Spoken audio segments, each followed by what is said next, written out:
है कि सुनीता घबराई बैठी थी। अरे भाग्यवान, क्या हुआ? तुम इतनी घबराई हुई क्यों बैठी हो? जी जी जी मुझे सांप ने काट लिया। क्या? तुम क्या कह रही हो? सांप ने काट लिया? हे भगवान, हे भगवान, ये कैसे हो गया?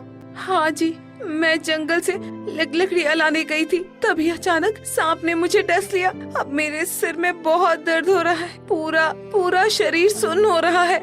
रुको रुको, मैं जंगल से अभी जड़ी बूटी लाता हूँ। मेरे पिताजी कहते थे यही पास में एक ऐसी बूटी मिलती है जिसका रस देने से सांप का जहर तुरंत उतर जाता है। तुम हिम्मत रखना, मैं अभी लेकर आता हूँ।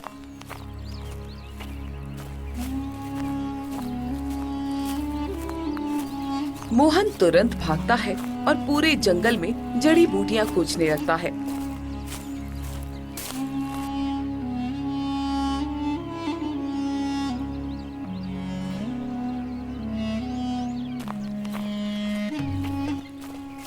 लेकिन शाम होने लगती है और उसे कुछ नहीं मिलता।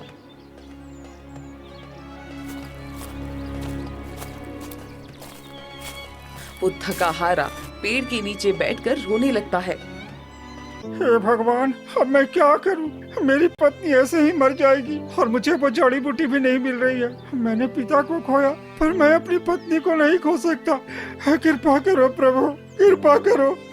अरे कुछ तो रहम करो प्रभु, कुछ तो रहम करो। तभी अचानक कटहल के पेड़ के पास से रहस्यमयी आवाज आती है। मोहन, तुम क्यों रो रहे हो? कौन बोल रहा? ये आवाज कहाँ से आ रही है? घबराओ मत, मैं ही बोल रहा हूँ। मैं कोई साधारण पेड़ नहीं हूँ, मैं जादुई कटहल का पेड़ हूँ। जादुई कटहल? पर तुम बोल कैसे सकते हो? तुम तो एक पेड़ हो ना? नहीं मोहन, मैं साधारण पेड़ नहीं हूँ। जब तुमने उस साधु को इस मिट्टी में दफनाया था, उसी से मेरी जड़ें फूटी हैं। मैं उसी साधु की आत्मा हूँ।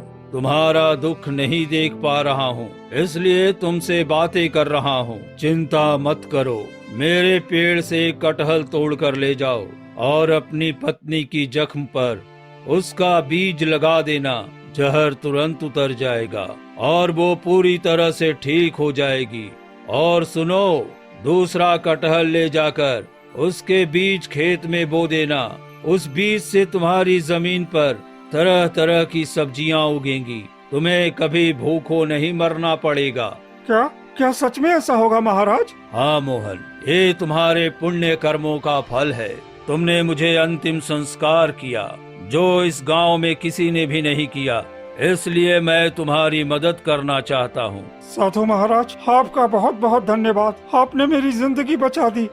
मोहन जल्दी से 2 कटहल तोड़ता है और भागता हुआ झोपड़ी में आता है।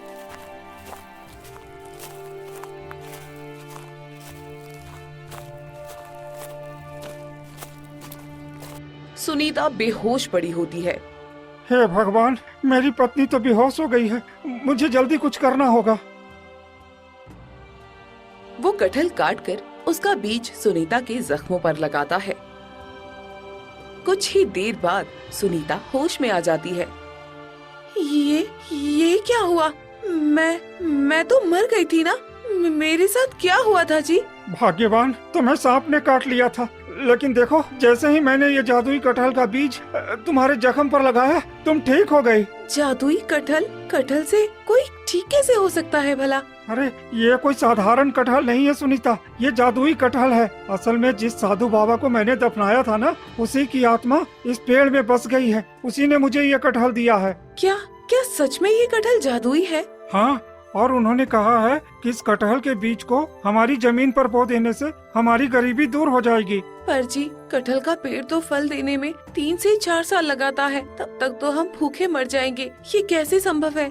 नहीं भाग्यवान, ये कोई साधारण कटहल का बीज नहीं है। साधु महाराज ने कहा है इसे बोते ही धरती से सब्जियां उगाएंगी। हमें भरोसा रखना चाहिए। ये तो बहुत अच्छी बात है जी, सच में भगवान हमारे साथ है। हाँ, कल सुबह ही हम दोनों खेत में ये बीज बो देंगे।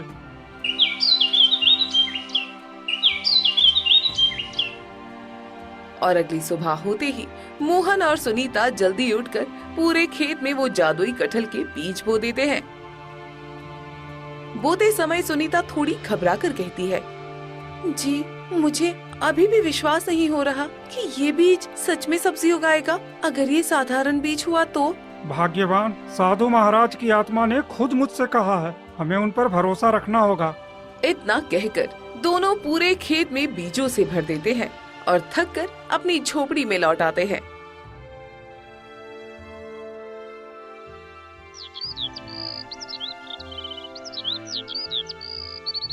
फिर अगली सुबह वो दोनों खेत में जाते हैं तो देखकर दंग रह जाते हैं।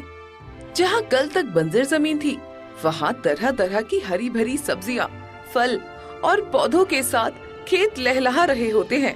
हे भगवान, ये कैसे संभव है? इतनी जल्दी इतनी सारे फल सब्जियाँ, मुझे तो अपनी आंखों पर यकीन ही नहीं हो रहा है जी। कहीं कहीं मैं कोई सपना तो नहीं देख रही हूँ ना?